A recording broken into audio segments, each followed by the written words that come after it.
When your dog is scared, the storm cracks open, the vacuum roars to life, a stranger's knuckles land on the door. There are 5 things you can say that help them settle. And here is what almost no owner realizes. It was never really the words. A low, slow, falling tone tends to settle a dog. A short, high, fast one wins them up. Your dog is reading the shape of your voice long before they ever catch a single word. And a behavioral scientist measured exactly that decades ago. So this is not about finding one magic phrase. It is about how you say almost anything. And the most powerful of the 5 is not something you say at all. It is something you do with your own breath. We get there at number 4. So the next time those worried eyes find you across the room, you are going to know exactly what to do. Number 1. Go low, slow, and falling with your voice. The calm your dog needs is not in the sentence you choose. It is in the contour of the sound. Back in 1990, a behavioral scientist named Patricia McConnell tested how dogs respond to human sound. Not the meaning, the structure itself. She found something clean and repeatable. Short, rapidly rising notes pull a dog toward you and lift their energy. They are the shape we reach for when we want a dog to come, to spring up, to move. Long, low notes that fall away at the end do the opposite. They tell the body to slow down and settle. And this is not some quirk of one experiment. The same sound shapes show up across species. In the way a shepherd whistles a working dog down, in the low hush a parent makes over a crib. Your dog hears that acoustic shape and answers it almost before the meaning arrives. And separate brain research points the very same way. A dog's brain handles the tone of your voice apart from the actual words tucked inside it. Here is what that means for you tonight. Picture the thunder starting. Your dog freezes beside the couch, one paw lifted, ears pinned flat, the whites of their eyes just showing. Most of us reach for a bright, fast, "It's okay, it's okay, it's okay," which, to a frightened dog, sounds a lot like an alarm going off. So you do the opposite. You drop your pitch until it sits low in your chest and you stretch the word out. A long, low, easy, good that falls at the end, like a sigh let all the way out. Slow enough that your own jaw loosens just from saying it. Slow enough that the word almost hums. Now picture the vet's waiting room. The cold steel table, the smell of antiseptic, another dog barking 2 chairs down. Same tool, harder moment. You lower your voice under the noise instead of trying to rise above it, and you let each word land long and round and slow, almost dull. You are not performing reassurance at them. You are simply showing them, in sound, what calm feels like from the inside. You are not giving them a command. You are handing them a shape they can lean on. Number 2, get small, turn side on, and soften your eyes. Your most loving instinct. Leaning down over your frightened dog, face close, looking straight into their eyes, is the exact shape a dog can read as pressure. To us, a full-on face and steady eye contact mean warmth and honesty. To a dog, a body that looms in straight on, eyes locked, is the posture of confrontation. In 2014, researchers checked dogs' calming and stress signals against their actual heart rate data, and a clear pattern came out. Dogs ease tension with the opposite of confrontation. A body turned away, a soft averted gaze, a slow lick of the lips, an unhurried turn of the head. What trainers call calming signals. A hard, looming stare can register the other way, as a threat-type gesture. And to be clear, this has nothing to do with dominance, nothing to do with who is in charge. It is simply the quiet body language dogs use with each other to keep the peace. Here is what most people don't realize. When you rush in and crouch nose to nose, wide-eyed, saying their name fast and bright, every channel you have is broadcasting intensity. So you do the unobvious thing instead. You sink down to their level, but you turn your shoulder toward them rather than your chest. You let your eyelids go heavy, half closed, and you aim your gaze just past them, at the floor, at the wall, never locked onto their eyes. You make yourself smaller, on purpose, and you go still and quiet. Try it the next time someone knocks and your dog spins up barking. Instead of grabbing their collar and leaning over them, you sit sideways on the floor a few feet away, looking at nothing in particular. Watch the next few seconds. The ear that was pinned lifts, just slightly. The weight rolls back off the front legs. The bark loses its edge, then its rhythm, then stops. because the threat they were answering just made itself smaller and looked away. To you, it feels like doing less. To them, it is the first sentence that finally sounds safe. Now, before we keep going, if this is already changing how you would kneel down beside your dog in the next storm, take a second and hit like. It is a small thing, and it helps these videos reach more owners who want to understand what their dog is really feeling. Number 3. Offer one calm hand and let them choose it. The calming touch your dog wants is the one they reach for, not the one you deliver. Quiet, gentle contact is linked to a rise in oxytocin in both of you and a drop in blood pressure. That is from work by Odendaal and Meintjes back in 2003, the warm chemistry of being touched by someone safe. But there is a catch. The research is just as clear about. It only works when the touch is welcome. Dogs tend to tolerate contact best along the side of the chest and under the chin, and far less on the paws, the top of the head, or under a hand that closes down over them from above. So in the scary moment, you do not grab and hold. You rest one open hand low, on the cushion beside them, on the floor near their chest.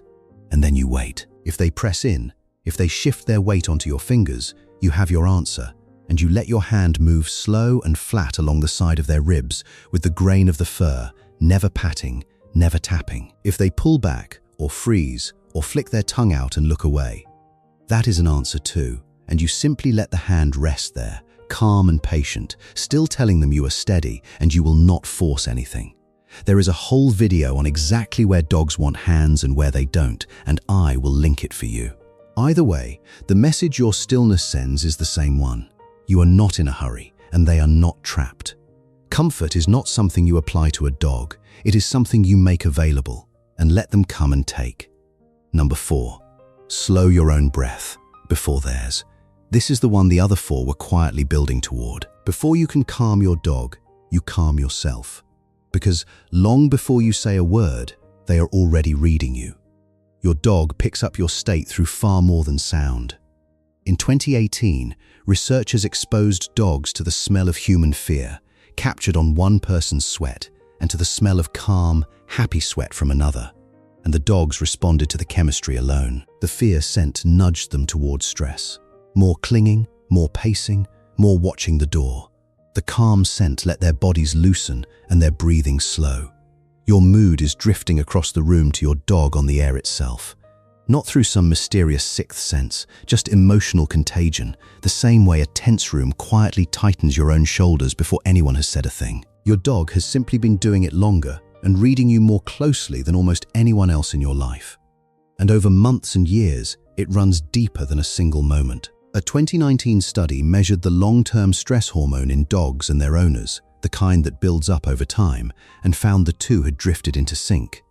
And it was the person's temperament leading the dogs, more than the other way around. Your baseline, slowly, becomes theirs. Then there is the oldest, tenderest piece of all. Researchers back in 2008 showed that your dog treats you as a secure base. The way a small child, dropped into a loud and frightening room, glances up at a parent's face first and reads it before deciding whether the world is something to cry about or not. That is what those eyes are doing when they find you in the storm. They are not asking you to fix the thunder. They are checking your face for the verdict. Is this the kind of bad that ends, or the kind that doesn't? So in the moment that counts, you take the long way in. You unclench your jaw. You let your shoulders drop down and back, away from your ears. You feel your own feet on the floor. You make your next breath out slower than the last one, long and quiet and even. And you let your dog feel a body that has already decided this storm is survivable. You stop managing them and you start simply being calm near them. And slowly, you may feel it come back to you. The long breath out through their nose, the head that lowers onto their paws, the muscles along their back letting go a half inch at a time. They are tuning to you, the way a second string hums when you pluck the first. And they will do what they always do. They lift their eyes to your face, searching it for the answer. And your calm is the answer. You were never only soothing your dog, you were lending them your own nervous system until they could find their own again. Number 5, let them come in and breathe you in. The last thing you can say has no sound in it at all. It is letting your dog fill their nose with you. To a dog, your scent is not background noise. It is information, it is identity, it is home. Brain imaging work by a neuroscientist named Gregory Berns found that a dog's reward center, the part that lights up for the things they love most, responds more to the smell of their own person than to any other scent in the room, more than other familiar people, more than other dogs. Your smell, to your dog, is tagged as the good thing, the safe thing, the scent of the one who feeds them, who always comes back, who has never once been the danger. So when you pair that one-of-a-kind scent with the low, steady voice from number one, you are not doing two separate tricks. You are stacking two of the strongest safety signals your dog has into a single quiet moment. So when the worst of the storm has passed, you do not haul them up into your lap or hold their face in your hands. You stay low. You keep that long, low hum going somewhere in your chest, and you let them tuck in against your side and breathe you in.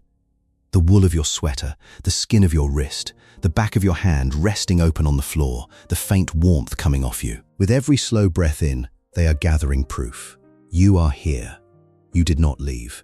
The storm is loud, but the most important thing in the room has not moved. You are letting them read, in the one language that has never once lied to them, that their person is right here, and right here is safe. And here is the part that can undo you a little. Some dogs who will flinch from a hand reaching toward them. A dog who learned, somewhere, that hands can hurt, will still come on their own and press their nose into your sleeve. The reach was too much, too fast, too much like every hand before it. The scent asked nothing of them. It was an invitation they could accept on their own terms. And in that small, brave choice, you can watch trust begin to rebuild itself, one breath at a time. That is a frightened animal choosing the one comfort they have decided they can trust. 5 things you can say, and the truest one, your dog hears with their nose. So go back to the storm we started with. Every time you have sat on a cold bathroom floor at midnight with a shaking dog, doing your clumsy best, not knowing if a single thing you did actually reached them, it did. They felt you decided to stay. They felt the one body in the room that was not afraid. And for a frightened dog, that is the whole difference between alone and not alone. And those slow minutes, the low voice, the loose shoulders, the open hand you did not force on them. They were never wasted time, and they were never too little. To your dog, that was the whole rescue. So tonight, when the thunder cracks, or the doorbell goes, or the world gets too loud for them, try this. Get low, go quiet, slow, and falling with your voice. Offer one hand and let them choose it. And before any of it, slow your own breath first. Your calm is the thing they were listening for all along. It was never really the words. If you want to keep learning the quiet language your dog has been speaking to you this whole time, subscribe and stay close. And tell me below, what is the one sound that calms your dog when nothing else will?